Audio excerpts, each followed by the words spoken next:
बिस्मिल्लाहिर्रहमानिर्रहीम। अस्सलाम वालेकुम डियर स्टूडेंट्स। आज हम अपनी नेक्स्ट पोएम पढ़ेंगे।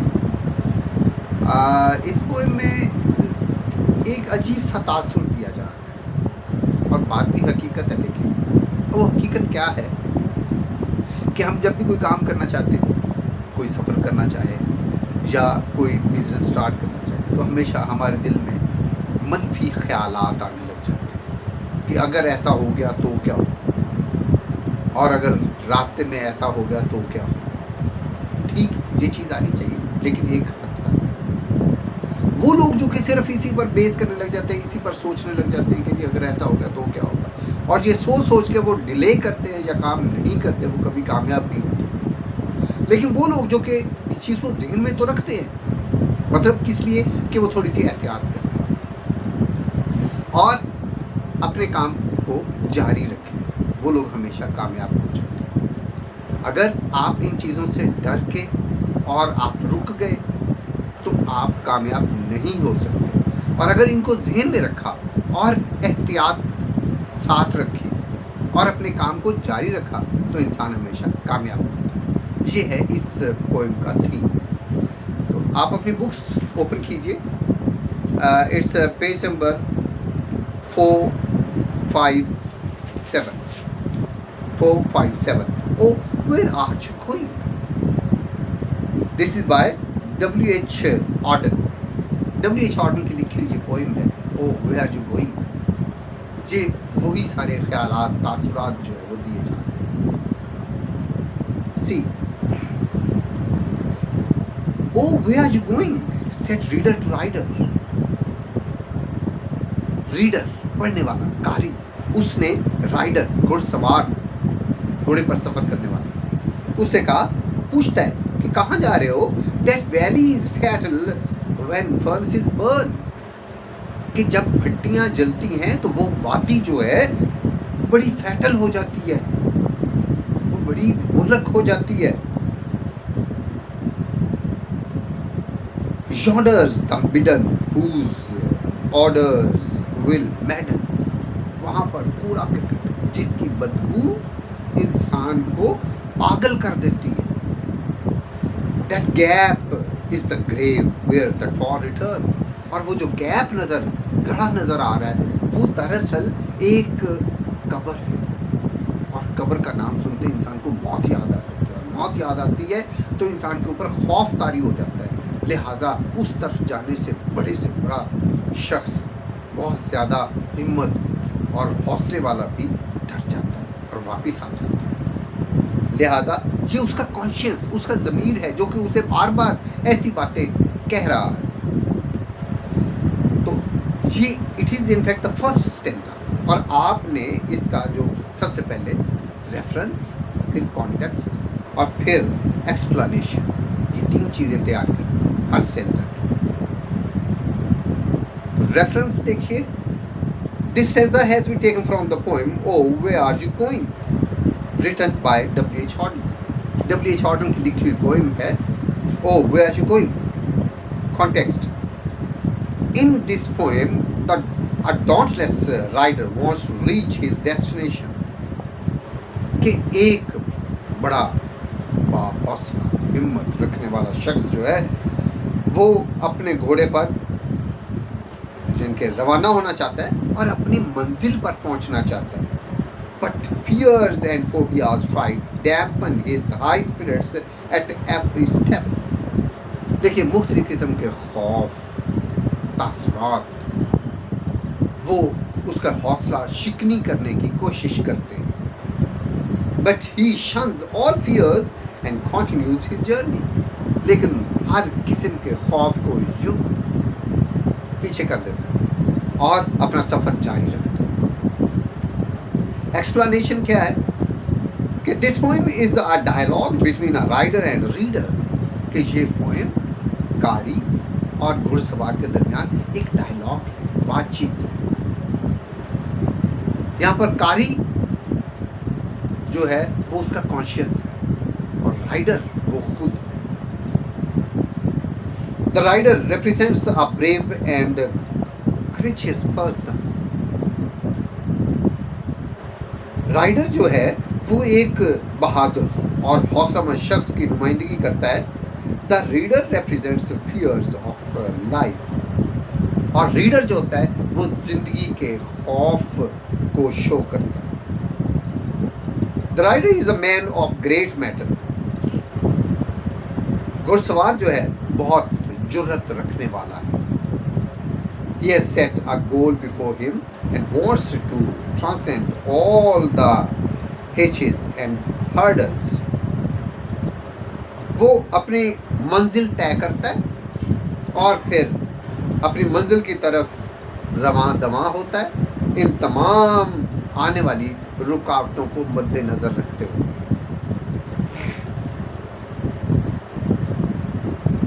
Fears assume different shapes and try to frighten people. खौफ जो है वो मुख्तलिफ अशकाल लेता है और उसकी हौसला शिकनी करने की कोशिश करता है. They harass him that his journey is thorny and he will have to suffer the tortures of hell. ये जो मुख्तलिफ किस्म का खौफ है ये उसके सफ़र में थॉर्नी बिल्कुल एक कांटा बनता है और सिर्फ उसे ये याद दिलाता है कि जो उसे बहुत ज़्यादा मुश्किलात और परेशानियों का सामना करना पड़ेगा. Death will be his ultimate destiny. और मौत उसकी मंजिल मकसूद होगी. But the rider does not pay heed to these apprehensions and continues his journey fearlessly. लेकिन घुड़सवार इन ये जो तफक्कुरात है, एप्रीहेंशंस है, उनकी तरफ तवज्जो नहीं देता और अपना सफ़र जारी रखता है. So it was the first stanza number 1. Now it's the second stanza. O do you imagine said fearer to farer. अब खौफ ज़्यादा है फियरर और फारर दूर जाने वाला. दूर जाने वाला अब कौन है? राइडर है. और फियरर कौन है? उसका अपना जो कॉन्शियस है उसका. वो क्या सवाल करता है उससे? ओ डू यू इमेजिन, तुम्हारा क्या ख्याल है? That dust will delay on your path to the pass.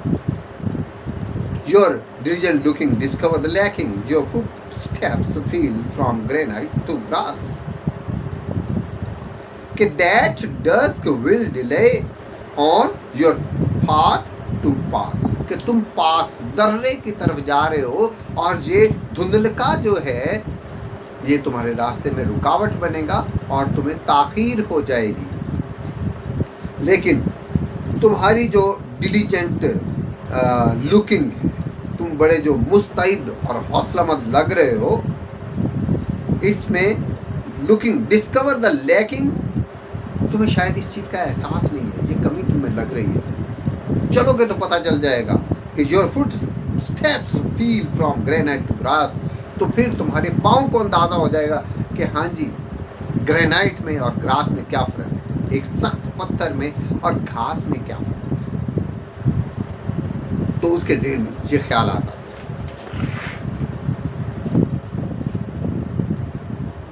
Reference और कॉन्टेक्स्ट वही रहेगा, सिर्फ एक्सप्लेनेशन चेंज होगी.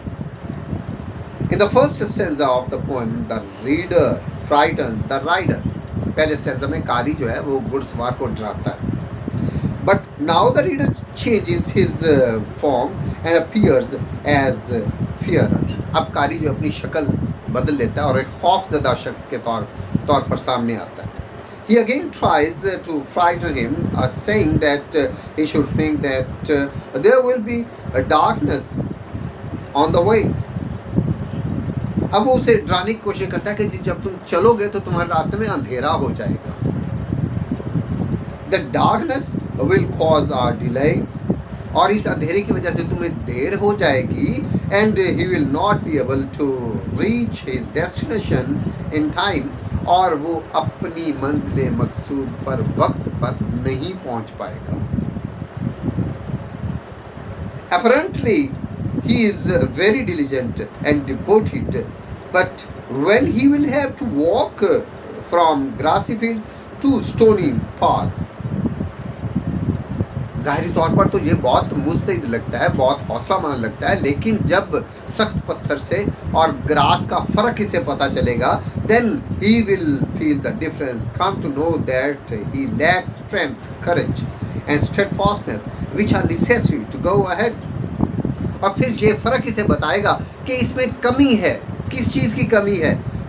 ताकत की कमी है, हौसले की कमी है, मुस्तकिल मिजाजी की कमी है, जो कि किसी मंजिल पर पहुंचने के लिए ज़रूरी चीज़ें हैं। So he should give up his journey because he will not be able to reach his destination. लिहाजा उसे अपना सफ़र तर्क कर देना चाहिए, चूँकि वो मंजिल पर नहीं पहुंच सकता। एक जगह पर एक साहब ने कहा कि मंजिलें, रुकावटें सिर्फ उस शख्स के रास्ते में आती हैं जिसके मंजिल पर पहुंचने का डर होता है, अदरवाइज रुकावटें नहीं आती। अगर रुकावटें आए तो ये जान लीजिए कि आप मंजिल पर पहुंचेंगे, पहली बात। दूसरी बात ये कि इंसान को कामयाब जिंदगी गुजारने के लिए हमेशा कामयाब लोगों की कंपनी में बैठना चाहिए। जब वो कामयाब लोगों की कंपनी में बैठेगा तो उसकी सोच वैसी ही डेवलप होगी और फिर इस तरह के ख्यालात नहीं आते। जी, नेक्स्ट सेंस हम लेते हैं। Oh, what was that bird? said horror to hearer. अब खौफज़दा ने सुनने वाले से कहा कि वो परिंदा कैसा है? Do you see that shape in the twisted trees? क्या इन घने दरख्तों में तुमने उस साए को देखा? Behind you swiftly the figure comes softly. और वो साया तुम्हारे पीछे बड़ी तेजी से आता है। The spot on your skin is a shocking disease.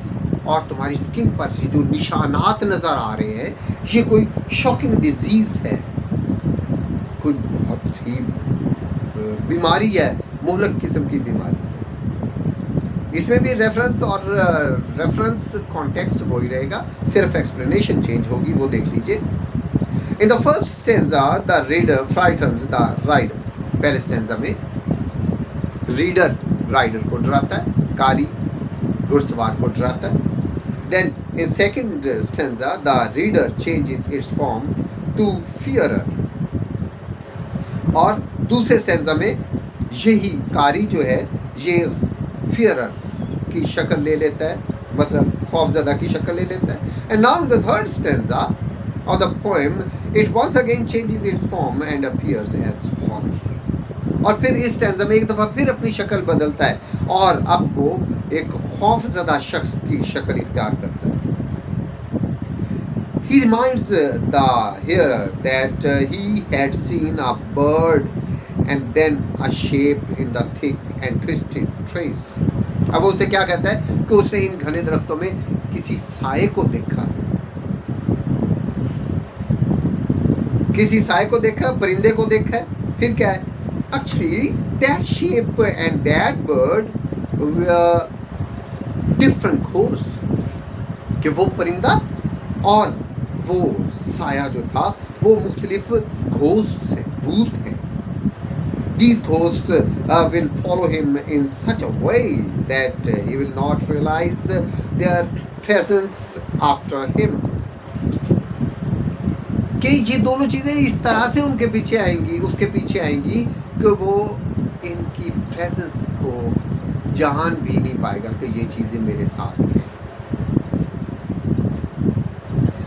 Ultimately the ghosts will catch him and put him to death। और होगा क्या कि यही जो घोस्ट है ये उसे पकड़ लेंगे, ये भूत उसे पकड़ लेंगे और उसे मौत के घाट उतार देंगे। Then he further frightens him saying that the spot on his body is like merely a wound। वो कहता है कि ये तुम्हारे जिस्म पर जो निशानात हैं महज एक जख्म नहीं है, but this spot is an indication that he will suffer from some fatal disease and die soon। बल्कि ये जख्म एक इशारा है किसी मोहलक बीमारी का, कि इस बीमारी की वजह से वो जल्द ही मर जाएगा। So it's better for him that he should not continue his journey. लिहाजा बेहतर है कि उसे अपना सफर जारी नहीं रखना चाहिए। In fact, the horror does all this just to prevent him from going forward. दरअसल खौफजदा शख्स सिर्फ ये सब कुछ इसलिए कहता है कि उसे सफर करने से रोक सके। इसलिए कहा जाता है कि वो शख्स कभी भी बीमारी से लड़ नहीं सकता जिसमें हौसला नहीं, जिसमें उम्मीद नहीं। और अगर किसी शख्स को ये उम्मीद है कि नहीं मैं ठीक हो जाऊंगा, तो चाहे जैसी मर्जी बीमारी हो, वो बीमारी का मुकाबला करता है और ठीक हो जाता है। और अगर हिम्मत हार जाए तो फिर छोटी से छोटी बीमारी भी इंसान की मौत का सबब बन सकती है। Now, last and fourth stanza. Out of this house, said rider to reader. अब घुड़सवार ने रीडर से कहा कि इस घर से, यानी कि इस दिमाग से, yours never will, there are looking for you, said farer to fearer, कि दूर जाने वाले मुसाफिर ने खौफजदा से कहा, यानी कि घुड़सवार ने खौफजदा से कहा कि वो सब चीजें तुम्हारे पीछे हैं, मेरे पीछे नहीं हैं। Yours never will, they are looking for you, said here to horror. और सुनने वाले ने फिर हॉरर खौफजदा से कहा कि वो तुम्हारी तलाश में है, मेरी तलाश में नहीं है। As he left them there, जैसे उसने उन तमाम ख्यालात तफक्कुरात को वहीं पर छोड़ा और उन्हें ये कहकर कि ये सारी चीज़ें तुम्हारे लिए है, मेरे लिए नहीं है, क्योंकि मैं एक हौसलामंद शख्स हूँ और हौसलामंद शख्स के लिए ऐसी चीज़ें नहीं होती। जी बेटे, इसका रेफरेंस कॉन्टेक्स्ट आप वही करेंगे और एक्सप्लेनेशन इसकी चेंज होगी। Different opposite forces are working at discouraging the traveler from going beyond. मुख्तलिफ मुखालिफ कुव्वतें जो है वो मुसाफिर को आगे जाने से रोक रही है। In this stanza, the traveler snubs them one by one. इस स्टेंजा में मुसाफिर यानी कि घुड़सवार एक एक करके उन सबको स्नब करता है, दबा देता है। First of all, he orders the reader to leave his house. पहले तो वो कहता है कि मेरे घर से निकलो, यानी कि मेरे दिमाग से ये ख्यालात निकल जाए। Then he addresses the fear and tells him that his feet will never be able to walk on grassy fields or stony path. फिर वो खौफज़दा शख्स से कहता है, उससे मुखातिब होता है और उसे कहता है कि his feet will never be able to walk on grassy fields or stony path, कि इसके पाँव जो है कभी भी इस काबिल नहीं होंगे कि वो घास पर या सख्त पत्थर पर चल सकें। In the third line of the stanza, he told the horror that the bird on the way and the shape in the twisted trees were looking for him. तीसरी लाइन में, इस स्टेंजा की तीसरी लाइन में वो खौफज़दा से कहता है कि वो परिंदा और वो साया तुम्हारी तलाश में। In fact, he tells them that all the threats, dangers and sufferings are for those who do not face them. वो ये कहता है ये सारे ख्यालात, तफक्कुरात, ख़तरात और ये एप्रीहेंशन जितनी भी होती हैं, ये उन लोगों के लिए जो कि उनका सामना नहीं करना जानते। The traveler said so and went on his way to success, leaving opposite forces behind him. मुसाफिर ने ये कहा और तमाम मुखालिफ कुव्वतों को पीछे छोड़ता हुआ अपनी कामयाबी के रास्ते पर चल पड़ा।